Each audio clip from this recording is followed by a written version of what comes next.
আমার সাথে কারা কারা সহমত অবশ্যই জানিও। আমি কিন্তু মনে করি বিয়ের মেহেন্দি হাতে থাকতে থাকতে হানিমুন সেরে নেওয়াটা একদমই উচিত। আমার হাজব্যান্ডকে তো সেই মতন জানিয়ে দিয়েছি, আর সে আর আমি পুরো রেডি হয়ে গেছি বিয়ের পরপরই হানিমুন সারতে। আমরা কিন্তু ট্রেনে করে পৌঁছে গেছিলাম চণ্ডীগড়ে কালকা এক্সপ্রেস হয়ে, আর সেখান থেকে আমরা একটা গাড়ি বুক করি আর 5 আওয়ার্সের একটা ট্রাভেল করে আমরা পৌঁছে যাই সিমলাতে। আর পুরো রাস্তাটা এত সুন্দর একটা সিনিক বিউটি, কিন্তু একটা ভীষণ মুশকিল ঘটে গেল।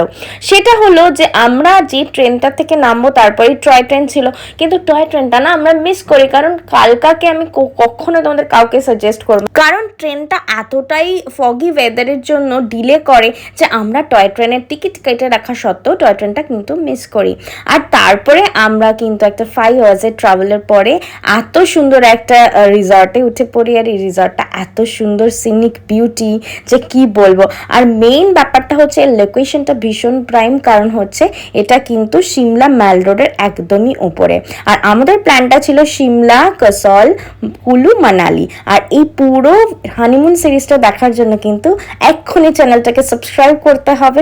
আর সম্পূর্ণ তথ্যগুলো জানতে হলে যে কোনো তথ্য কমেন্ট করতে হবে কমেন্ট সেকশনে। আমি কিন্তু অবশ্যই রিপ্লাই করবো। তোমাদের সাথে দেখা হচ্ছে নেক্সট একটা লোকে, ততক্ষণে জানো টাটা।